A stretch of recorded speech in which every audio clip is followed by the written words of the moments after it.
TalkFCB and welcome back here to the channel, guys, and welcome to the very first day of the international break. I can promise you here that Barcelona are not going to be in action again until November the 23rd.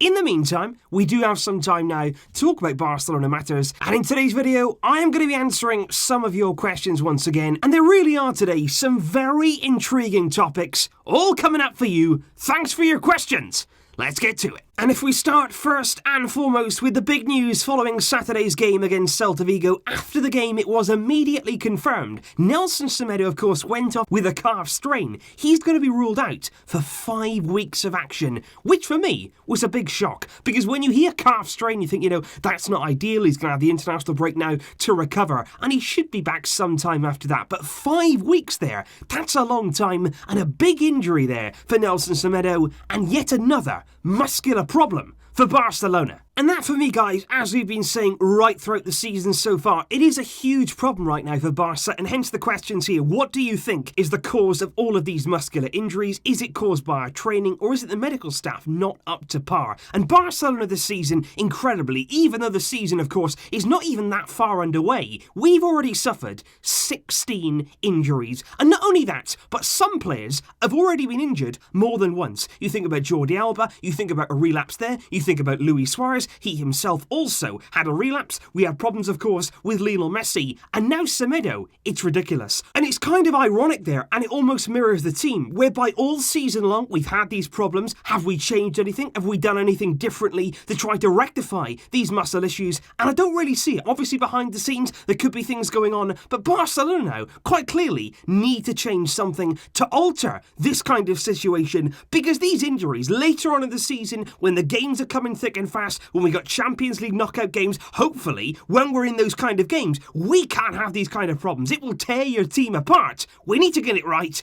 because right now, we are suffering. And Semedo's injury does bring me on here to a number of questions following up on that problem, because Semedo now injured for 5 weeks, but not only that, Sergio Roberto picked up a yellow against Celta Vigo. He's going to be suspended for our next game away at Leganes, which means we do not have a right back. Or at least, we don't have one that Valverde knows about, because we do have a right back, Moussa Wagué. Is this now his chance? That's what you guys want to know. Will Moussa Wagué finally be given an opportunity there in the Barcelona first team? And all I can say is, I really hope that he does, and I hope that he grabs it with both hands. But again, it's this kind of situation whereby if he does play, if he's playing there away at Leganes, not going to be an easy game. We struggle away from home as it is. What I would say is, it's another case here of Valverde throwing a player in. Wouldn't it be nice if Wagué could go into that game when we really need him, when we will need to depend on him? It would be nice if he could go into that game with a bit of trust, a bit of faith, maybe a few minutes he's had here and there, maybe he's been in a few squad lists, maybe he's had a few sub appearances. Wouldn't it be nice there if Wagué could go into that game nice and confident? But instead, he'll be going into that game, if he plays, having not played a single minute so far this season.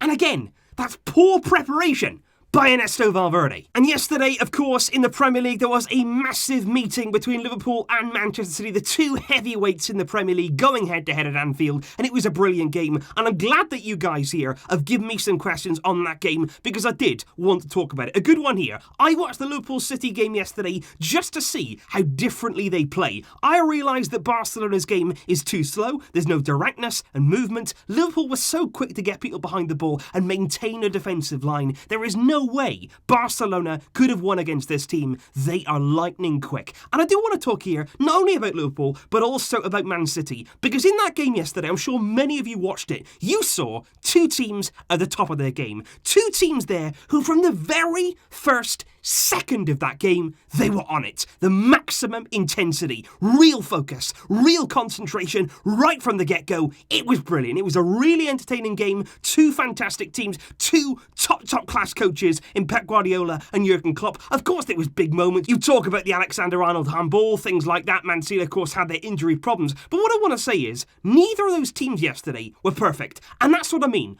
Barcelona fans here, we're not demanding perfection. All we're demanding is that, like those two teams yesterday, we have a clear plan, a clear identity. Because you look at the two yesterday, I think Man City, defensively, like I say, they did have their injury problems. They were dreadful defensively. Liverpool opened them up in the first half far too many times. But they lost that game, but they still played well. You think about the second half, the way they went forward, the number of chances they still created at Anfield. They played the occasion brilliantly. Really brave play from Pep Guardiola. Man City on the front foot, really going for it. And Liverpool, as the game went on, they were shaking. They were getting worried towards the end of it. And certainly Liverpool as well, as brilliant as they were, as devastating as they were on the counter-attack with those two fullbacks, they still were, at the end of that game, hanging on. And that's what I mean. It's not perfect from either of those teams. It wasn't perfect, but they had a clear plan. Liverpool won the game brilliantly. Massive step in the right direction for them. And Man City lost it, but they could still come away from that game feeling like they'd done everything they could. They went for it at the end. They went there with a clear identity about the way they were playing, and they still created so many chances. What could we say when we went away from Anfield, when we lost 4-0? There was nothing like that. We couldn't go away with our heads held high. We lost, and we didn't even lose on our own terms. Man City yesterday, they lost the game, but they played their way. That's what's important. And speaking of intensity, speaking about focus, speaking about concentration, I now want to talk about Gerard Piqué. Now, I'm not singling out Gerard Piqué. I have spoken to him a lot on these kind of videos in the past few times we've spoken, but I have to talk about him because this morning, an unbelievable quote has come out from his interview with Marca, and I'm staggered. I can't believe that Gerard Piqué again has come out and actually said this, and it is worrying. Because in the interview with Marca, he spoke there about the Davis Cup, of course, the tennis tournament there that he's heavily involved in. He spoke about his other off-the-field activities, and he was basically asked about everyday life in Gerard Piqué's world. And Piqué said, I barely get 4 or 5 hours of sleep every night. There's not enough time in the day for everything. The club understand and there are no problems. I dedicate my spare time to what I like. And I can't believe that. I cannot believe that a professional footballer who's supposed to be there at the very peak of his physical ability, the very peak there of his mental strength, Gerard Piqué is getting 4 or 5 hours of sleep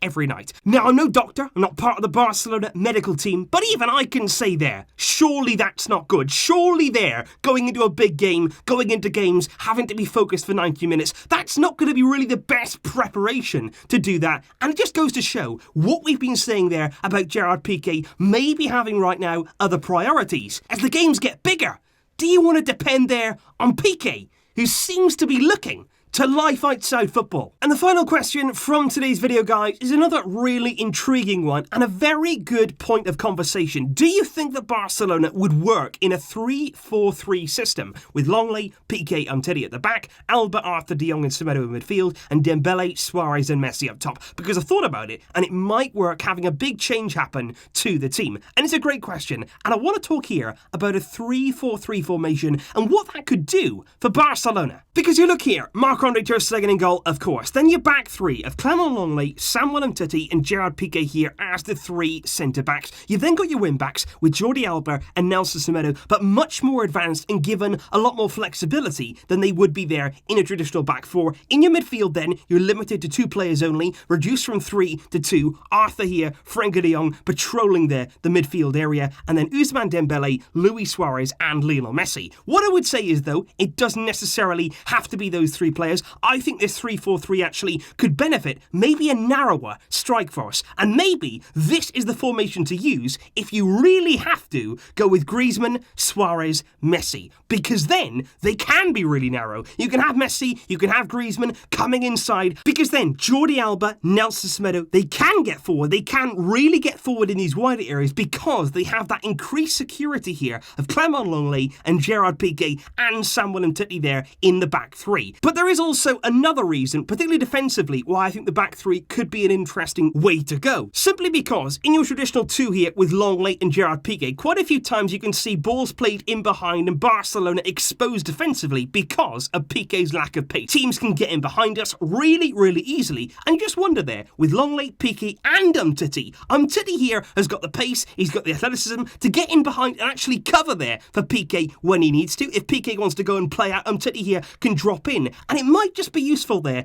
given our defensive problems, given our fragility at the back, and just for each of those defenders there, just to have another one to keep an eye on them, just to help them out if they need a bit of trouble there, is 3 very good, very top-class centre-backs, and you're using them there to the best of their ability. And likewise, going forward, like I say, whether you want it to be Griezmann, Suarez, Messi, I also think maybe if you wanted to use Messi in a false 9 type role, again, you could have Griezmann come inside and also Ousmane Dembele from the right-hand side, potentially there, those two is inside forwards, nice and narrow, because again, Alba can get forward, Semedo can get forward, and I wouldn't worry too much here about Arthur and Frenkie de Jong in midfield, simply because you've got to remember as well, the 3 at the back system allows you to play out. It actually helps there in your build-up play. You can play it out to Longley, you can play it central here to Samuel Umtiti, or out to the right here to Gerard Piqué, and then you can find the wing-back. So it's also a way of not only going forward, not only expressing yourself with a bit more freedom going forward, starting from the back there, you've got a few more bodies, a bit more solid, and